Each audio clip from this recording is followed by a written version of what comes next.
तैयारी HQ YouTube channel में आप सभी का स्वागत है। मेरा नाम है मोहित और आज हम लोग देखने वाले हैं वर्ष 1953।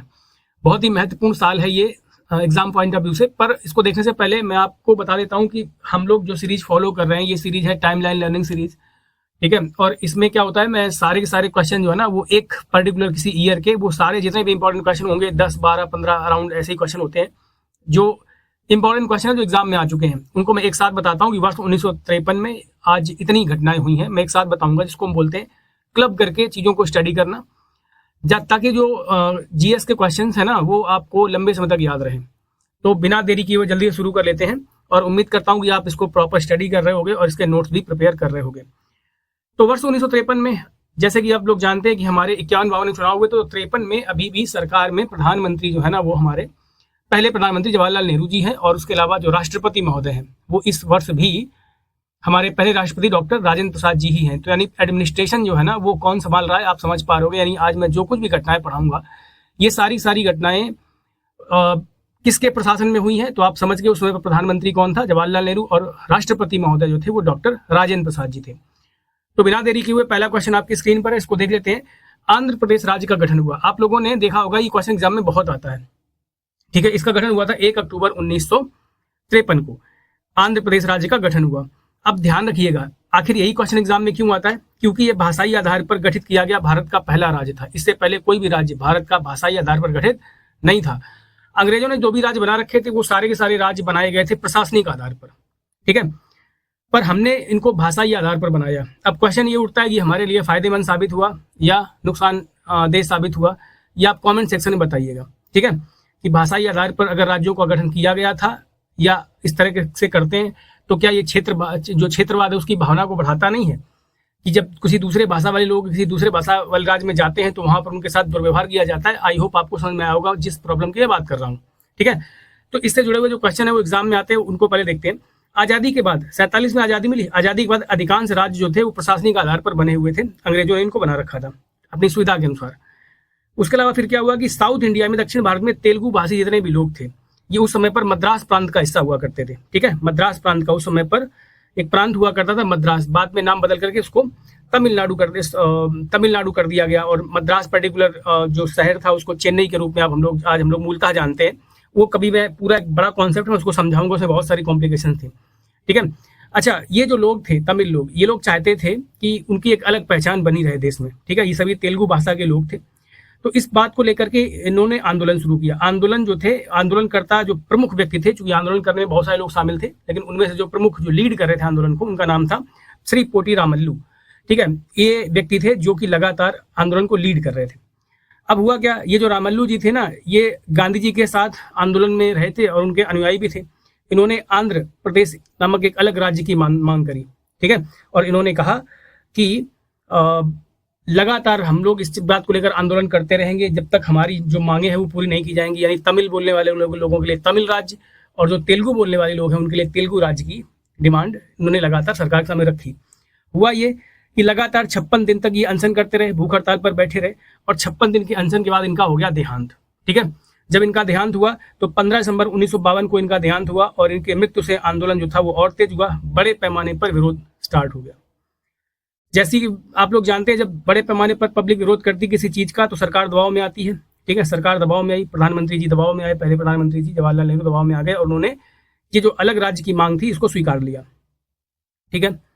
1 अक्टूबर 1953 को आंध्र प्रदेश राज्य का गठन किया गया। सुपर इंपॉर्टेंट क्वेश्चन है ये कि कब बना था, तो 1 अक्टूबर 1953 को आंध्र प्रदेश राज्य का गठन किया गया। याद रखना, इसकी राजधानी जो थी वो कुर्नूल बनाई गई थी। 1956 तक इसकी कैपिटल जो थी वो कुर्नूल ही रही थी। अच्छा, याद रखने वाली बात यह भी है कि भाषाई आधार पर गठित किया गया पहला राज्य भारत का आंध्र प्रदेश था। तो काफी इंपॉर्टेंट क्वेश्चन है ये, एग्जाम में बहुत बार आ चुका है, रिपीटेड क्वेश्चन है। अब एक राज्य अगर बन गया है भाषाई आधार पर, ठीक है, तो अभी क्या हुआ कि अलग अलग जगहों से डिमांड उठने लगी, ठीक है, कि अन्य जगहों पर भी भाषाई राज्य बनाए जाएं। महाराष्ट्र में उठी, गुजरात में उठी, पंजाब में उठी, हरियाणा में उठी। क्षेत्रवाद की भावना ये चीज लगातार बढ़ा रहा था, राष्ट्रवाद की भावना को चोट पहुंचती है इस चीज से। तो आप ये बताइएगा कि क्या ये ठीक रहा था या प्रशासनिक आधार पर ही राज्यों का गठन किया जाना चाहिए। फिर क्या हुआ, इसी वर्ष एक और क्वेश्चन जो एग्जाम में आता रहता है कि फजल अली आयोग का गठन कब किया गया, तो 1953 में किया गया था। या इस क्वेश्चन को ऐसे पूछते हैं कि राज्य पुनर्गठन आयोग का गठन कब किया गया था, या इसको बोलते हैं स्टेट रीऑर्गेनाइजेशन कमीशन जो था ये कब आया था। तो दोनों के लिए वर्ष 1953 ही है। अगली स्लाइड पर हम लोग चल रहे हैं। तो 1953 में एक और बिल पास किया गया और एक आयोग गठित किया गया, जिसमें तय ये किया गया कि हम लोग भाषाई आधार पर राज्यों का गठन करेंगे। क्या प्रोसेस, क्या प्रक्रिया, ये सारे क्वेश्चन के साथ देखते हैं। 53 में आंध्र प्रदेश राज्य बना, भाषाई आधार पहला हम लोग स्टडी कर चुके हैं। इसके बाद अन्य राज्यों में मांग उठी, पंजाब है ना, महाराष्ट्र, केरल, कर्नाटक, गुजरात, सभी जगह मांग उठने लगी। ठीक है, इस समस्या को सुलझाने के लिए केंद्र सरकार ने क्या किया, पुनर्गठन आयोग का एक पूरा का पूरा समिति बनाई और उसको गठित कर दिया कि आप लोग इसको लेकर के स्टडी करो और जो पॉसिबल हो सकता है उसको किया जाएगा, अपनी सिफारिशें लागू करी जाएंगी जो आप लोग सिफारिश करेंगे। इसमें एक समिति बना दी गई, एक आयोग बना दिया गया, जिसका नाम दिया गया था कि फजल अली आयोग। चूंकि जो फजल अली व्यक्ति थे वो इसको लीड कर रहे थे, वो इसके अध्यक्ष थे, और जो डॉक्टर फजल अली हैं ये सुप्रीम कोर्ट के जज थे उस समय पर, पूर्व जज थे, मतलब जो सिटिंग जज होते हैं ना, उन्हीं की कमेटी में समानता बनाया जाता है, उन्हीं की देखरेख में जो समितियां हैं वो बनाई जाती हैं। इन्होंने अपनी रिपोर्ट, देखो एक बात याद रखना, गठन हुआ है आयोग का 1953 में, ताकि आप कंफ्यूज ना हो। पर जो ये आयोग है ना, इसने अपनी रिपोर्ट जो है ना वो पेश करी थी सरकार को 1955 में पेश करी थी। यानी 53 में इन्होंने स्टडी किया, 54 में स्टडी किया, और सारा अध्ययन करने के बाद इन्होंने वर्ष 1955 में अपनी जितनी भी रिपोर्ट्स थी वो सौंप दी। किसको? वो सौंप दी सरकार को।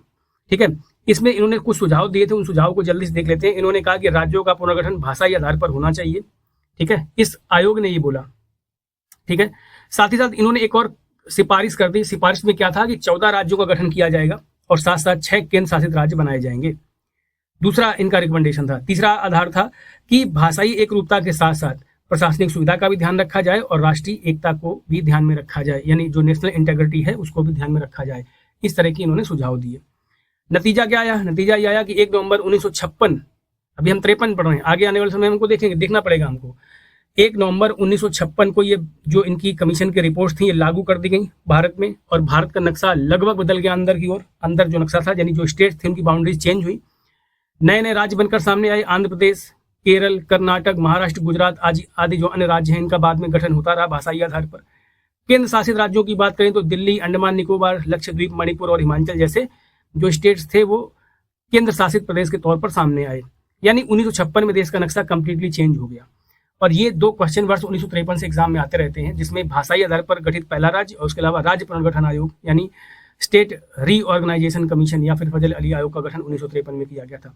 चलते हैं नेक्स्ट स्लाइड पर। दोनों क्वेश्चन इंपॉर्टेंट थे, मैं कंफ्यूजन ना हो इसलिए मैंने दोनों को एक साथ डाल दिया था। अगला क्वेश्चन, ये रेलवे बहुत बार पूछ चुका है, मल्टीपल टाइम रेलवे पूछ चुका है, इसकी ईयर बहुत बार आ चुकी है एग्जाम में, एसएससी पूछ चुका है बहुत बार है। ठीक है, स्टेट एग्जाम में तो आता ही रहता है।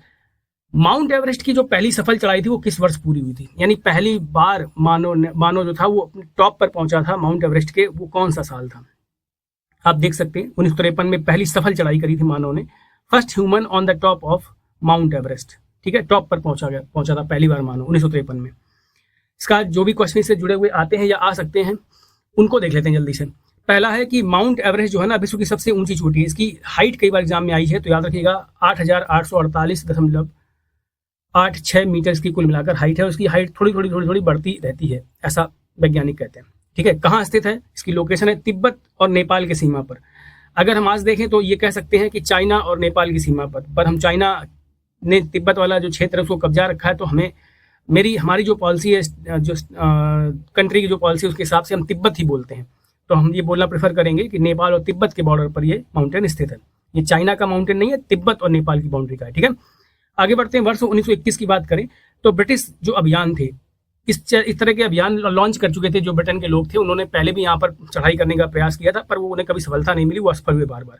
बहुत सारे लोग लापता हो गए, क्योंकि ये टेरेन बहुत खतरनाक है ना, मौसम बदलता रहता है यहाँ पर पल पल में, तो बहुत सारी दिक्कतें आती हैं।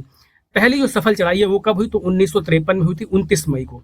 सफल पर्वतारोही जिन्होंने ये अचीव किया था ह्यूमैनिटी के लिए, उनमें एक व्यक्ति थे एडमंड हिलेरी का नाम था, ये न्यूजीलैंड के थे पहले व्यक्ति। उसके अलावा एक व्यक्ति है, ये काफी इंपॉर्टेंट है, तेंजिंग नोर्गे। ये शेरपा एक जाति है नेपाल में, उस जाति से आते हैं और शेरपा लोग पर्वतारोही होते हैं। ठीक है, माउंटेनियर्स कहलाते हैं। नेपाल के मूलतः नागरिक थे, पर ये जब इन्होंने कारनामा अंजाम दिया था उस समय पर ये भारत के दार्जिलिंग में रहते थे। ये बड़ी इंपॉर्टेंट लाइन है। जो तेंजिंग नोर्गे है ना, ये थे तो नेपाली, पर ये रहते कहाँ पर थे? ये दार्जिलिंग में रहते थे। याद रखना, दार्जिलिंग वही इलाका है जहां पर आज भी बहुत सारे नेपाली भाई बंधु रहते हैं, हमारे भारत में रहते हैं, और वो एक लंबे समय से इस पूरे लैंड को गोरखालैंड बनाए जाने की मांग उठा रहे हैं। मतलब वो चाहते हैं कि भारत के अंदर एक और राज्य हो।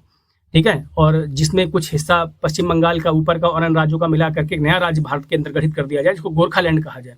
ठीक है, इस तरह की डिमांड उनकी उठती रहती है। तो ध्यान देने वाली बात यह है कि जो तेंजिंग नॉर्गे थे, ये उस समय पर भारत में रह रहे थे। अब चूंकि भारत में रह रहे थे तो इसका जो श्रेय है वो भारतीय होने को चला जाता है। इनसे जुड़े हुए कुछ क्वेश्चन एग्जाम में और भी आते हैं। पहला क्वेश्चन एक बार ये भी पूछा गया था डीप में कि जो माउंट एवरेस्ट का जो अभियान था, इसका नेतृत्व किसने किया था, तो उनका नाम है कर्नल जॉन हंट। ये ब्रिटिश अभियान के भी लीडर थे, उन्होंने इसको भी लीड किया था। कुछ और क्वेश्चन इन्हीं से जुड़े हुए जो एग्जाम में आते हैं वो क्या है कि विश्व की सबसे ऊंची चोटी पर पहली बार मानव पहुंचा। इंपॉर्टेंट तो ये साल है 1953। उसके अलावा तेंजिंग नॉर्गे का संबंध भारत से था, तो इस कारण से भारत ने इनको कई पुरस्कार दिए।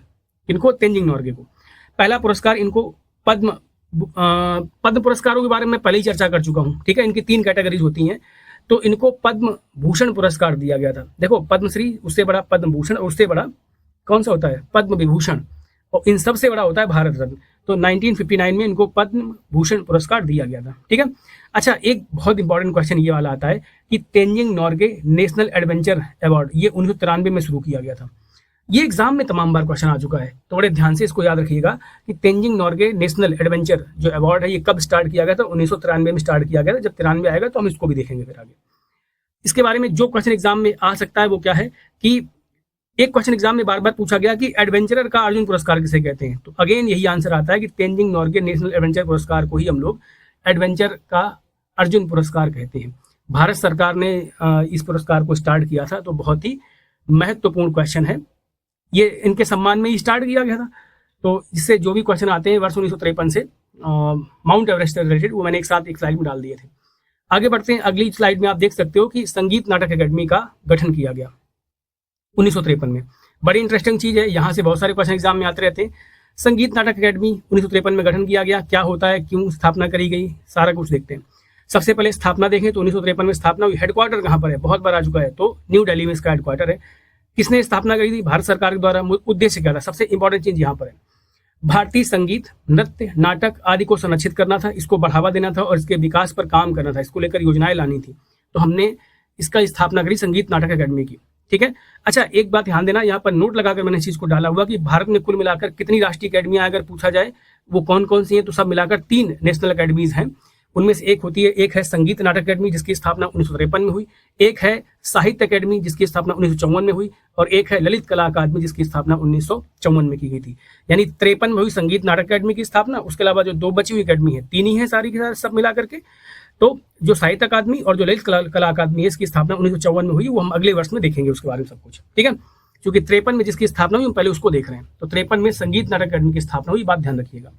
मुख्य तथ्य क्या है, वो क्या होंगे, जो इसके फैक्ट्स हैं कि भारत की पहली राष्ट्रीय अकेडमी थी ये। ठीक है, परफॉर्मिंग आर्ट्स यानी संगीत हो गया, नाटक हो गया, नृत्य, प्लेज जिसको बोलते हैं, इन सभी के लिए ये काम करती है। अच्छा, इसके तहत पुरस्कार भी दिया, संगीत नाटक अकेडमी पुरस्कार भी दिया जाता है। ये पुरस्कार जो है ना, ये रंगमंच क्षेत्र में दिया जाता है, संगीत, नाटक या फिर प्लेज वगैरह करने के लिए। और याद रखना कि ये जो 3 अकेडमी है उनको मैंने यहाँ पर भी डाला है। कौन कौन सी, संगीत नाटक अकेडमी 1953, इनके ईयर बहुत एग्जाम में आए हैं, मल्टीपल टाइम्स है, तो बहुत ध्यान रखना। साहित्य अकादमी 1954 में, उसके अलावा जो ललित कला अकादमी है वो भी 1954 में स्थापना की गई थी। तो हम लोग देखते हैं अगली स्लाइड को, ताकि आप जो है ना जल्दी से कम समय में हम ज़्यादा से ज़्यादा डेटा कवर कर सकें। ठीक है, यही हमारा उद्देश्य रहता है, क्योंकि ज़्यादा समय खराब करने का कोई मतलब नहीं है। नेक्स्ट स्लाइड में देखते हैं डीएनए संरचना की खोज, सुपर इंपॉर्टेंट क्वेश्चन 1953 में हुई थी। डीएनए का फुल फॉर्म क्या होता है, आप यहाँ पर देख सकते हो, इसको बोलते हैं डाईऑक्सीराइबो न्यूक्लिक एसिड। ठीक है, बहुत ही इंपॉर्टेंट है, ये पूरा का पूरा ईयर इंपॉर्टेंट है। यहाँ पर देखें, डीएनए की खोज की पृष्ठभूमि की बात करें तो डीएनए जो है ना, इसमें सभी जो जीव होते हैं उनके अनुवांशिक की यानी जेनेटिक्स की जानकारी होती है, इन्फॉर्मेशन होती है, सारी की सारी इन्फॉर्मेशन होती है जेनेटिक्स की, यानी जो अगली पीढ़ी को डिलीवर होने वाली उसकी भी जानकारियां यहाँ पर होती हैं। संरचना की बात करें, एग्जाम में क्या आता है, डीएनए की जो डबल एक्सल जो संरचना ये किसने खोजी थी, ये क्वेश्चन एग्जाम में आता रहता है, या कब खोजी थी, तो 1953 में इसको खोजा गया था। ठीक है, जेम्स वॉटसन, ठीक है, और फ्रांसिस क्रिक। अगर आप एग्जाम बुक्स पढ़ते होगे तो आप एग्जाम के लिए वहां पर देखते होगे कि वॉटसन एवं क्रिक ने इसको खोजा था। तो उनका पूरा नाम था जेम्स वॉटसन, दूसरे पर्सन थे फ्रांसिस क्रिक। इन लोगों ने इस संरचना का पता लगाया था। ठीक है, 1953 वो साल था जब इन्होंने इसको डबल एक्सल जो दोहरा सर्पिल या 2 कुंडली जो मॉडल है उसको इन्होंने खोजा था। अच्छा, इसकी संरचना की बात करें तो ये जो है ना किसके शुगर, उसके अलावा फॉस्फेट हो गया, नाइट्रोजन, इनके जो बेस होते हैं उनसे मिलकर बनता है। ये बेसिस क्या होते हैं मैं आपको समझाता हूँ आसानी से। डीएनए दोहरी कुंडली यानी डबल हेक्सेल के रूप में जाना जाता है। इसमें 4 नाइट्रोजन के बेस पाए जाते हैं। ए स्टैंड्स फॉर एडनिन, टी का जो मतलब होता है वो होता है थायमिन, और जी का मतलब होता है ग्वानिन, और सी का मतलब होता है साइटोसिन। ठीक है, ये 4 चीजों से मिलकर ये बनता है। डीएनए की खासियत क्या है कि ये अनुवांशिक सूचना यानी जो जेनेटिक कोड है उनको संचित करके रखता है और अगली पीढ़ी तक पहुंचाता है। तो अगर हमें बहुत सारी जगहों पर डीएनए की यूज करके हम अपना काम करते हैं, फॉर एग्जांपल डीएनए सैंपलिंग करते हैं जब कभी कोई क्राइम हो जाता है, या पैतृकता सिद्ध करनी हो, या हमें मैच करना हो कि ये व्यक्ति इसी फैमिली का है या नहीं है, तो इन सब जगहों पर डीएनए काम में आता है। और डीएनए में हम लोग चेंजेस करके अगली जो पीढ़ी है उसमें इम्प्रोवाइजेशन भी कर सकते हैं, बहुत सारा कुछ काम करते हैं हम लोग। ठीक है, तो डीएनए बहुत इंपॉर्टेंट है। इसका जो डबल हेक्सेल मॉडल था ये कब खोजा गया था? वॉटसन एवं क्रिक ने खोजा था, याद रखिएगा वर्ष 1953 में इसको खोजा गया था। ठीक है, अगला क्वेश्चन देखते हैं कि भारत में एयरलाइंस का राष्ट्रीयकरण किया गया। सुपर इंपॉर्टेंट क्वेश्चन कैसे हुआ? यहां देखो, एयर इंडिया टाइमलाइन की बात करते हैं जो एग्जाम पॉइंट ऑफ व्यू से बहुत ही महत्वपूर्ण है। ठीक है, आजादी के बाद अगर हम देखें तो कुल मिलाकर के भारत में 8 जो निजी एयरलाइंस थी वो मौजूद थी, जो काम कर रही थी और निजी कंपनियों के तौर पर ही काम कर रही थी। इसमें भारत सरकार की कोई दखलंदाजी थी नहीं। एक कंपनी उनमें थी टाटा एयरलाइंस, जो बाद में एयर इंडिया बन जाती है, उस पर हम भी बात करेंगे। उसके अलावा एक कंपनी थी जिसका नाम था इंडियन नेशनल एयरवेज, उसके अलावा डेक्कन एयरवेज था, उसके अलावा भारत एयरवेज, उसके अलावा हिमालयन एविएशन, उसके अलावा एक कंपनी थी जिसका नाम था एयरवेज इंडिया, उसके अलावा कलिंग एयरलाइंस, एक और कंपनी जिसका नाम था एयर सर्विसेज ऑफ इंडिया। सब मिलाकर ये 8 कंपनियां थी जो समय पर काम कर रही थी। आपके दिमाग में फिगर बन जाए इसलिए ये डेटा डाला गया है, बाकी इन कंपनियों को आपको याद नहीं रखना है। आपको ये पता होना चाहिए उस समय पर 8 कंपनियां काम कर रही थी। इनमें बहुत सारी प्रतिस्पर्धा थी, सेवाएं असमान थी। सरकार ने निश्चय किया कि हम इनका राष्ट्रीयकरण कर देंगे, नेशनलाइजेशन कर देंगे। क्या होता है नेशनलाइजेशन? इसमें क्या होता है कि सरकार जो है ना, जो कंपनी होती है इनको अपने हाथ में ले लेती है, अपने अधीन, अपने कंट्रोल में, अपने नियंत्रण में लेती हैं और खुद इनके लिए नियम कायदे कानून बनाने लगती है। सरकारों का ये रहता है। बहुत सारी जगहों पर आगे आप जब जाएंगे तो आप 1969 में देखेंगे कि बैंकों का राष्ट्रीयकरण कर दिया गया। ऐसे करके हम इस पर आप भी बात करेंगे। राष्ट्रीयकरण में हुआ क्या? एक कानून आया 1953 में, ठीक है, एयर कॉर्पोरेशन एक्ट 1953, ये कानून पास किया गया। इसके तहत सभी जितनी भी निजी एयरलाइंस कंपनियां थी इनको सरकारी नियंत्रण में ला करके केवल 2 कंपनियां बनाई गई। अब वो 2 कंपनियां कौन सी थी? उनमें एक कंपनी थी एयर इंडिया इंटरनेशनल, ये अंतर्राष्ट्रीय उड़ानों के लिए बनाई गई थी। भारत से बाहर आपको लंदन जाना, आपको यूके, आपको कहीं पर जाना, पोलैंड जाना है या यूएस जाना है, कहीं भी जाना है, तो उसको लेकर के जो फ्लाइट्स वाली कंपनी होगी जिसकी आप फ्लाइट का यूज करके आप वहां तक जाएंगे, जो आपको सुविधा प्रोवाइड कराएगी, उस कंपनी का नाम था एयर इंडिया इंटरनेशनल। ठीक है, उसके अलावा एक और कंपनी थी जिसका नाम रखा गया इंडियन एयरलाइंस। ये घरेलू डोमेस्टिक उड़ानों के लिए चलाई गई थी। अच्छा, राष्ट्रीयकरण की जो तारीख है वो 1 अगस्त 1953 है। सुपर इंपॉर्टेंट है, 1 अगस्त 1953 वो तारीख थी जब भारत में सभी की सभी जो एयरलाइंस थी उनको राष्ट्रीयकरण किया गया, नेशनलाइजेशन इनका कर दिया गया और सब मिलाकर के केवल 2 कंपनियां अस्तित्व में रखी गई। ठीक है, एक थी अंतर्राष्ट्रीय उड़ानों के लिए और दूसरी थी हमारी जो डोमेस्टिक जो उड़ानें हैं, यानी एक भारत के एक शहर से दूसरे शहर तक जाने के लिए जो उड़ान इस्तेमाल में लाने वाली थी, तो 2 उड़ानें थी सब मिलाकर के। भारत में एयरलाइंस का राष्ट्रीयकरण से कुछ और भी क्वेश्चन एग्जाम में आते हैं। एयरलाइंस की अगर हम बात करें कि हमारे देश में एविएशन जो है ना ये शुरू कैसे हुआ, तो वर्ष 1932 में इसकी शुरुआत होती है। टाटा समूह के जेआरडी जो टाटा थे ना, उन्होंने टाटा एयरलाइंस की स्टार्ट किया था। इसको एक नई कंपनी उन्होंने बनाई थी, इसका नाम रखा गया टाटा एयरलाइंस। इसने अपनी पहली उड़ान 1932 में 15 अक्टूबर को भरी थी। कराची से अहमदाबाद होते हुए बंबई तक इसकी उड़ान थी, पहली उड़ान। अच्छा, ये भारत की पहली कॉमर्शियल कंपनी थी जो एयरलाइंस के तौर पर काम कर रही थी।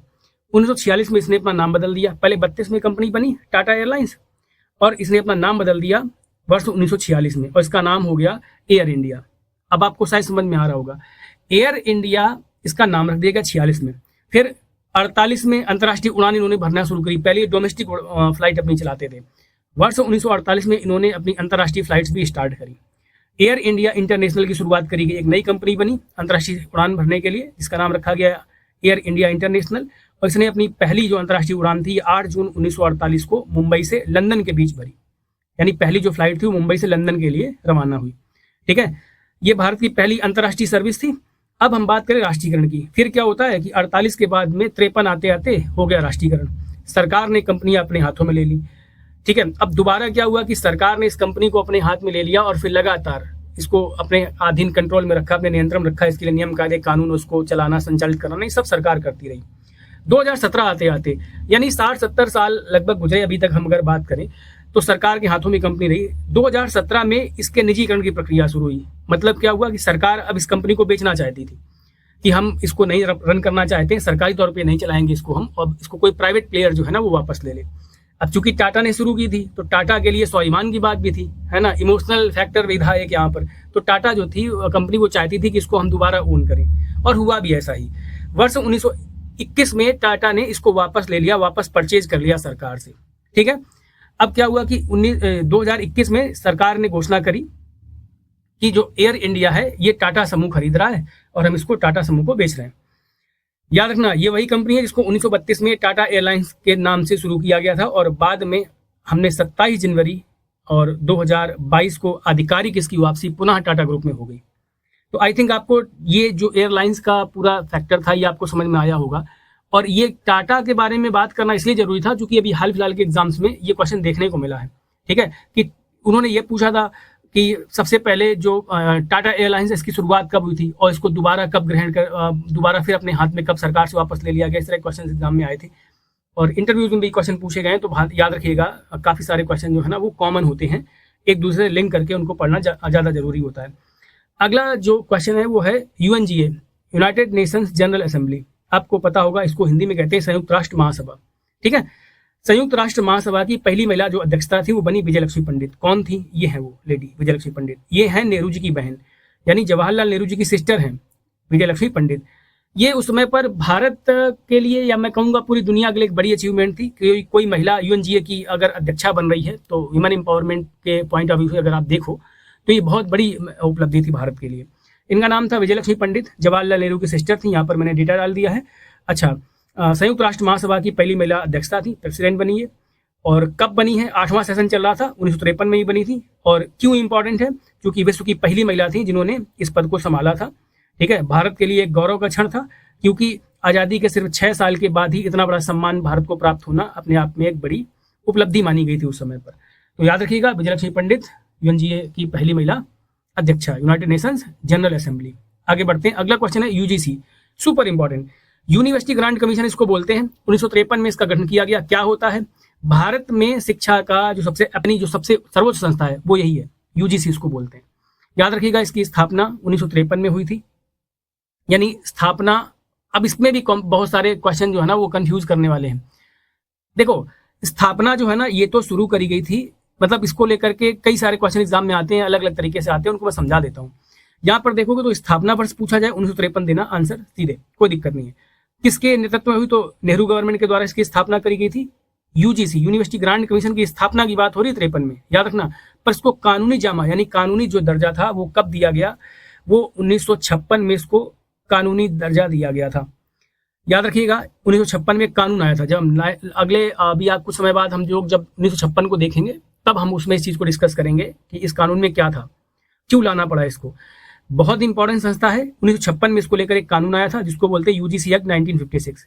मुख्यालय कहाँ है इसका? तो न्यू दिल्ली में इसका मुख्यालय। उद्देश्य क्या था, क्यों बनाया गया इसको? तो विश्वविद्यालय जो है ना, यूनिवर्सिटीज, उनको अनुदान देना यानी ग्रांट देना। ग्रांट जानते हैं आप? ग्रांट को बोलते हैं मतलब एक ऐसा पैसा जो किसी की हेल्प के लिए दिया जाता है ताकि उसमें विकास और अन्य चीजें हो सके, बेहतरी आ सके कुल मिलाकर के।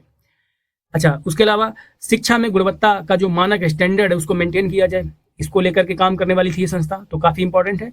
विश्वविद्यालय में जो समन्वय बिठाना था, अलग अलग जो संस्थान है उनका विकास कराना था, समन्वय कोऑर्डिनेशन करानी थी, ये सब काम इनका है। उसके अलावा बहुत इंपॉर्टेंट काम था रिसर्च का। ठीक है, नई शिक्षा नीति को बढ़ावा देना, रिसर्च करना, ये सारे के सारे काम यूजीसी के थे। यूनिवर्सिटी ग्रांट कमीशन की बात करें तो ये क्या काम करते हैं इनके बारे में ये डेटा आपको देखना पड़ेगा। देखो, सेंट्रल यूनिवर्सिटीज हो गया, डीम्ड यूनिवर्सिटीज हो गया और कॉलेज, इन पर निगरानी रखती है संस्था, क्योंकि अपेक्स बॉडी है, मैं बता चुका हूं ऊपर। उसके अलावा जो नेट जैसा एग्जाम है, नेशनल एलिजिबिलिटी टेस्ट जिसको बोलते हैं, जिसकी जो शुरुआत थी वो 1989 में यूजीसी के द्वारा ही की गई थी। एग्जाम ये अपने आप में ही बहुत महत्वपूर्ण एग्जाम है। नेट का एग्जाम वैसे भी आप लोग जानते होंगे, नेट जेआरएफ सुना होगा इसके बारे में। तो ये जो बड़ा एग्जाम है भारत का वो इसी के द्वारा इन्हीं की देखरेख में कंडक्ट होता है। ठीक है, अच्छा, इसको लेकर के अब तो एक और बॉडी सामने आ गई जिसको बोलते हैं नेशनल टेस्टिंग एजेंसी। इनके सहयोग से दोनों मिलकर के एग्जाम कराते हैं, असिस्टेंट प्रोफेसर, उसके अलावा जूनियर जो रिसर्च फेलोशिप है जिसको जीआरएफ बोलते हैं, इन सभी को लेकर के ये काम करते हैं। शिक्षा में रिसर्च हो गया, गुणवत्ता को लेकर के इन्होंने बहुत सारे काम किए हैं। देखो भारत में हायर एजुकेशन को लेकर के यूजीसी ने काफ़ी काम किए हैं। जैसे हमारे यहाँ पर कुछ बड़े बड़े संस्थान हैं आईआईटी जैसे, तो उनको भी देख रेख यूजीसी के माध्यम से ही रखी गई है। पाठ्यक्रम तय करना इनका काम रहा है, यानी एनसीईआरटी का या जो भी पाठ्यक्रम रहेंगे भारत में उसको बनाए जाने में, शिक्षा नीति कैसी होगी, इन सब की पॉलिसीज तय करने में इस संस्था का, हायर एजुकेशन की बात कर रहा हूँ मैं, बहुत रोल रहा है। ठीक है। अच्छा, एक और क्वेश्चन आता है, फर्स्ट बैकवर्ड क्लासेस कमीशन यानी पहला पिछड़ा वर्ग आयोग। एग्जाम में खूब आया है, बहुत बार आया है। इसका गठन भी 1953 में हुआ था। पिछड़ा वर्ग आयोग की बात करें तो इसी आयोग को हम एक और नाम से जानते हैं, काका केलकर कमीशन, काका केलकर आयोग। बहुत बार आया है। काका केलकर आयोग का गठन कब किया गया? आंसर दीजिएगा 1953। स्थापना की बात करें तो एक प्रेसिडेंट के ऑर्डर से इसकी स्थापना करी गई थी, शुरुआत किया गया था इसको। तो 29 जनवरी 1953 को एक संविधान का जो आर्टिकल 340 है, 340 नंबर, उसके अंतर्गत एक प्रेसिडेंशियल ऑर्डर पास करके इसका गठन किया गया था। अध्यक्ष कौन थे? इसका नाम, इनके जो अध्यक्ष थे उनका नाम था पंडित काका केलकर। ओबीसी आयोग के अध्यक्ष थे, पहला ओबीसी आयोग है ये, फर्स्ट बैकवर्ड क्लासेस। अच्छा, इसके बारे में कुछ और चीजें जान लो जो हमारे काम की है। काका केलकर आयोग भी इसे कहते हैं, उसके अलावा हम फर्स्ट बैकवर्ड क्लासेस कमीशन भी कहते हैं। क्या काम करना था? तो इसका काम था ये देखना कि सोशली और जो इकोनॉमिकली या बैकवर्ड क्लास है भारत में, उनकी स्थिति की जांच करना, इनको सामाजिक, आर्थिक और शैक्षिक कल्याण के लिए जो कदम उठाए जा सकते हो उसका सुझाव देना, ये काम था इनका। अच्छा, रिपोर्ट में बैकवर्ड की पहचान करना सबसे बड़ा मुद्दा था। ठीक है, कि ये जो रिपोर्ट आएंगी इनमें बैकवर्ड कौन कौन जातियां बैकवर्ड तय की जाएंगी। हुआ ये कि इन्होंने स्टडी किया इस कमीशन ने, उसके अलावा इन्होंने फिर बाद में अपनी रिपोर्ट पेश करी। इन रिपोर्ट में इन्होंने कुछ मुख्य तथ्य दिए थे, वो क्या थे मैंने यहाँ पर आपको दिए हैं। रिपोर्ट इन्होंने अपनी सबमिट करी है 1955 में। ठीक है, और इस रिपोर्ट में मूलतः जो मतलब सरकार ने, जो सरकार के आगे काम का डेटा रहा है, हम उस पर केवल बात कर रहे हैं। तो केवल ये समझ लीजिए, पूरे भारत में स्टडी करने के बाद इन्होंने ये पाया कि देश में 2399 जातियां ऐसी हैं, लगभग 2400 कह सकते हो, एक जाति कम है। 2399 का मतलब क्या हुआ? केवल एक कम है। इसे याद करना थोड़ा आसान रहेगा आपको। लगभग 2400 यानी 2399 जातियां ऐसी हैं जो बैकवर्ड क्लासेस के तौर पर इनको लिस्टेड कर दिया गया, सूचीबद्ध कर दिया गया। ठीक है, इनमें से 837 जातियां ऐसी हैं जो मोस्ट बैकवर्ड क्लासेस में रखी गई, यानी जो अति पिछड़ा वर्ग में आती हैं। याद रखिएगा, जो मैं अभी समझा रहा हूं आपको, बहुत ही महत्वपूर्ण चीज है कि आगे जाकर के 1979 में जो मंडल कमीशन बना था, और उसके बाद में फिर इसी कमीशन, मंडल कमीशन की सिफारिश के बाद में 90 के दशक के टाइम पर अराउंड में जो ओबीसी जो वर्ग है, इसको जो आरक्षण दिया गया था, उसका बेस यहीं पर बना था। ये जो जगह आप यहाँ पर देख रहे हो, चूंकि यहाँ पर लिस्टिंग हो चुकी थी कि इतनी इतनी जो जातियां हैं वो पिछड़ा में आती हैं, इतनी जातियां अति पिछड़ा में आती हैं। तो काफी इंपॉर्टेंट ईयर था 1953, जिसमें हम लोगों ने बहुत सारे क्वेश्चन देखे हैं। उनमें एक क्वेश्चन बैकवर्ड क्लासेस का भी था। याद रखिएगा, इसको हम लोग काका केलकर कमीशन के नाम से भी जानते हैं। कितनी जातियां तय करी थी? तो लगभग 2400, एक कम 2400 जातियां तय करी गई थी उस समय पर। ये ओबीसी में आती हैं जातियां। ठीक है, आगे जाकर के इनका नंबर चेंज भी हुआ है। उसका रीजन है, चूंकि हमारे देश में सब के सब जो है ना, वो यही चाहते हैं कि हमको जो सामान्य वर्ग का है वो चाहता है हमें ओबीसी में डाल दे, जो ओबीसी का वर्ग का है वो चाहता है हमें एससी में डाल दो, कुछ चाहते हैं हमें एससी एसटी में डाल दो। इस तरीके का होड़ सा एक लगा हुआ है देश में। तो आई थिंक आपको बात समझ में आ गई होगी कि इनके नंबर भी चेंज हुए नहीं हुए हैं। आगे बात कर लेते हैं। एक क्वेश्चन है कि इंटीग्रल कोच फैक्ट्री, इसकी स्थापना 1953 में की गई थी। इंटीग्रल कोच फैक्ट्री आप जानते हैं, रेलवे के कोचेज वगैरह ये लोग बनाते हैं, सुपर इंपॉर्टेंट है। अच्छा, इंटीग्रल कोच फैक्ट्री जिसको हम लोग आईसीएफ के नाम से भी जानते हैं, कहाँ है? तो ये है चेन्नई में। स्थापना 1953 में हुई थी। पेरम्बटूर एक जगह पड़ती है चेन्नई तमिलनाडु में, वहां पर पर्टिकुलर जो स्थान है जहां पर ये कंपनी काम करती है वो ये है।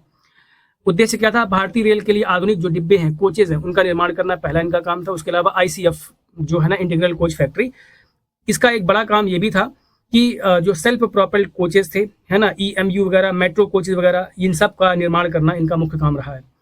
याद रखिएगा कि भारत की जो रेलवे की आत्मनिर्भरता ना, सेल्फ रिलायंस, इसकी दिशा में ये बहुत बड़ा कदम था उस समय पर। और वैसे भी आप लोग जानते होंगे कि आज हमारे यहाँ पर जो सबसे ज्यादा आधुनिक ट्रेन फिलहाल मानी जाती है, क्यों मानते हैं पता नहीं है, वंदे भारत।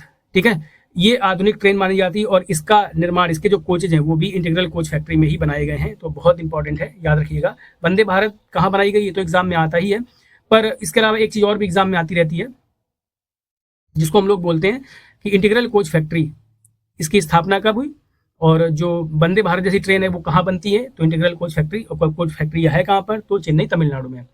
तो ये था आज का लेक्चर। आई थिंक आपको पूरा लेक्चर समझ में आया होगा। एक साथ जब सारी घटनाओं को हम लोग पढ़ते हैं तो समझना बहुत आसान हो जाता है और बहुत आसान होता है याद रखना लंबे समय तक जब हम क्लब करके चीज़ों को पढ़ते हैं। तो उम्मीद करता हूँ आपको सेशन अच्छा लगा होगा। अगर आपको ये बेहतर लगता है तो आप चैनल को सब्सक्राइब कर सकते हैं। Do like share and subscribe. आपस में शेयर करो, ज़्यादा से ज़्यादा समय तक इसको देखो। जब आप काम कर रहे हों तब भी आप इसको सुन सकते हैं, ताकि सारा का सारा डेटा आपके दिमाग में ठीक तरीके से, व्यवस्थित तरीके से, बल्कि मैं कहूँगा दिमाग में रह सके और आप इसका यूटिलाइज कर सको अपने एग्जाम में। मिलते हैं। Hope for the best. जय हिंद, जय माँ भारती।